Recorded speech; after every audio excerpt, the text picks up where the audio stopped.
Welcome back to Autism at Home, brought to you by us at Early Autism Project Malaysia through our non-profit initiative, The Hope Project. My name is Joshabet Isaacs and here I am with Emma Sajida, our Autism at Home coordinator. It is so nice to see all of you again. Thanks, Joe. Welcome back, everybody.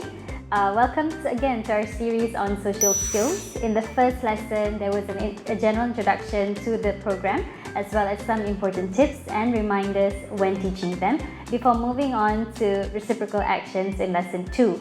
In the previous lessons, we talked about teaching social referencing and gestures. In this lesson, we will be talking about circle time. Circle time involves more than just sitting in a circle with friends. It is a group-based activity that focuses on social interactions amongst the children participating through fun activities. Additionally, it can be used as a platform to introduce new lesson material or to talk about important issues that are happening around them, such as COVID-19, influenza. Also, it can be used to address certain behaviors like when to talk or how to talk to others. It's also a great preparation for assembly time. Most importantly, for our kids on the spectrum, it requires a generalization of skills of cooperation, focusing, in other words, paying attention, to more than one person, imitating what is expected, as well as referencing others, and of course in a group format on the floor, which can make it more challenging. Children as young as preschool age can already be exposed to circle time and the rules around it. It helps them in their transitions from one activity to another, and it helps keep them occupied. Typically, children are seated on a carpet or on a line drawn with a tape or on a chair, which may just be the best option for younger children who may need the support to be able to sit better and longer. The main goal of circle time is getting the children ready for their lesson. Teachers ensure that opportunities is given to every child to participate in circle times. Sometimes when necessary, teachers would utilize an object like a microphone or a ball to be passed around as a visual cue for children to take turns to speak or respond. They usually have activities such as talking or conversation time, cultural or festival events, movement exercises, and games like musical chairs and following the leader. Now that we know what it is already, let's look into the benefits of circle time. First, it promotes the development of social skills. When children engage in circle times, they would be given the opportunity to greet their friends in so many ways. The simplest is still waving and greeting them. Others can include greeting games or through songs. Circle time, if broken down appropriately and delivered with so much fun, can become a motivating factor for the children to keep engaging. If this is practiced in school, it may just become a motivation for the children to attend school every day. Then circle time also promotes the development of attention as well as listening skills, which then help develop their receptive language skills. Through the different activities, children will be required to listen and attend to what is being said by the teacher before they respond to any. Now let's think about the prerequisite skills for circle time. Looking at the general flow done in schools and the benefits of circle time, there are definitely some important skills for a child to develop prior to learning this program. Apart from the usual foundational skills, we would also list out receptive language, functional communication, some social skills like greeting others, taking turns, waiting and sharing. Additional cooperation-based skills required would be the ability to sit nicely for a prolonged duration of time, as well as keeping nice hands. Some flexibility like adapting to changes and tolerating rejection would be great for the children. In terms of materials, a visual schedule will be necessary when communicating the flow and expectations to your child. Then consider having that random object to be passed around to cue children their turns if necessary. The rest of the materials would be specific to your child and the activities. These can include weekly or monthly calendars, having a bag of random items to practice I have and I see during conversation time, and the list goes on. Oh, and don't forget the rewards, and perhaps even a token board for your child to refer to. When teaching this skill, here are some tips. ABA strategies of breaking skills down, pairing learning with reinforcement, as well as providing sufficient practice. Always ensure that every part of circle time is broken down into smaller steps for your child to be successful, and then gradually build it from there. Circle time can be broken down in various ways. Firstly is by duration of time or number of activities. then by the type of activities, starting with the most successful ones first, before progressing to more complex programs. You can also break down the seating arrangement. If your child gets more restless when sitting on the floor, consider starting with having him sit on a chair first. Gradually build the success for following the activities before moving him to the floor with a more broken down plan. Another point to consider is the group size, in which you begin with just working one-to-one with your child and then increase the size.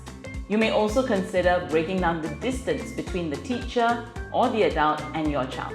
In this case, start with very close proximity, like maybe just one arm away, and then gradually build it out. It is also important to maintain consistency in the discrete child training, DTT. The accurate sequence to follow is discriminative stimulus, response, and reinforcing stimulus. If you are leading the circle time and your child may occasionally need some prompting, it may be a great idea to consider having another adult behind your child to do the prompting for you. But the SD and the SR should be delivered by you. The second adult is merely a prompter. Your child should focus and listen to you, not the second prompter. Taking data on circle time may look slightly different from the previous programs, but the principles remain the same. Success grants your child a tick, any prompted success to be marked P, and inappropriate response, whether inaccurate or no response at all, to be marked X. In circle times, data can be taken on your child's success rate in completing the activities. For your child to be successful and maintain it, it is critical that the activities are broken down to their current skill set. Include activities that your child has already learned to increase his success. Your child should not be learning any new skill during circle time, but rather to only learn the expectations of circle time. Now let's get into it. First, let's recap how you can break down the flow of this program. First is via duration.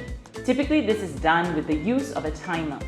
The number of activities implemented may vary from time to time. Then, via the type of activities. We would start with one very simple activity first before gradually building up your child's success. Circle time can start with just greeting, then one activity such as maybe non-verbal imitation, then say goodbye. Keep the greeting and saying goodbye consistent in every step initially. We would usually start with this method with the children we work with. The recommended success criteria for this step is 3 times 100%. Lastly, break down the seating arrangement for your child. If they're able to sit on the floor with a visual cue on it, then begin there. Otherwise, consider having him and yourself sit on a chair while you run the activities. Then break down the progression to it sitting on the floor. You may also consider breaking down the size of the group of children attending circle time. Begin with just you and your child. Then as your child is able to do the routine more successfully, you may add more people into the group, one at a time. Then we break down the distance between yourself and your child. Begin with being just maybe an arm away from each other, and then you gradually build that distance. Now, why is this important? Because the closer your child is to you as you are talking to them and giving instructions, the better they are able to comprehend. It requires a great deal of focus and concentration to attend to someone who is talking to you from a distance. So start small and start successful. So let's get started. You would need to have your materials prepared for this activity. The circle time visual schedule. Initially, maybe just the saying hello picture, one activity, then saying goodbye. You need to have some seating visuals, maybe a carpet square or chair. Then materials needed for the activities. If you're doing an imitation only initially, then not much materials. But later on, maybe a bag of items for I have and I see, then books, and then essentially any further material that you are going to teach. Visual prompts. As we try to generalize conversations during this time, having visual phrase cards such as hi, so-and-so, my name is, my t-shirt is, I have, I see, and of course, reinforcement and rewards. That is so true. Let's see how this is done. Sing hello together. Sing hello together. Should we go fast? Sing hello together. Hello, hello, hello. Very good. Okay, now everybody do this like a jellyfish. Oh, very slow, very slow. Okay, your turn. Everybody do this. Whoa. Okay. everybody do? Oh, also like this, okay. Okay, now Auntie Jo said, everybody do this.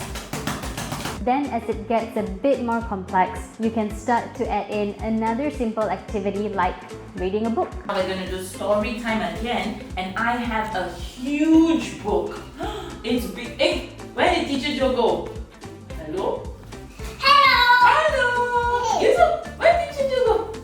Hello! Okay, let's open the book. Dun, dun, dun. What is this? It's a stingray. This is beautiful. Wow, look at this. Zay, can you sit down, please? Thank you so much. There's a fish here. Let's turn the page. Wow, there's another fish here. Let's look at this. Finished. There, one more time. And ow! It's coming! Okay, gentle, and the book is... Then you could start adding in language-based programs to generalize. I have a truck. Very good. Okay, this is my one, my dinosaur. Okay, now Yusuf, your turn. I have... Good talking. I have a bubble! Now do remember that last step may be a bit challenging if your child has not mastered or worked on the conversations and statements programs. So you can just work on step 1 and step 2 and then you lengthen the duration. Add more people as you teach your child those language programs separately as well. Now it's your turn. Download our Circle Time guide from our website. Check which of the following points that your child would need to be broken down into smaller steps. Duration of circle time, number of activities, distance from you, size of the group, the seating arrangement. Break down the areas needed and plan your reinforcements for circle time. Then begin teaching. So that's it for our lesson on circle time. In the next lesson, we will be talking about play stations. Do stay tuned. Also, thank you for your support, and with the amount of interest we have received online, we have actually started providing online services and currently work with clients in other states of Malaysia, New Zealand, Philippines, Singapore, Switzerland, Indonesia, and China as well. So do scan this QR code and get in touch with us for more information. If you haven't already, do check out our free online resource platform, Autism at Home, which has all the corresponding articles and downloadables for you. And don't forget to subscribe to our YouTube channel, follow us on Instagram and Facebook to stay updated. Thank you all for watching, and we will see you soon.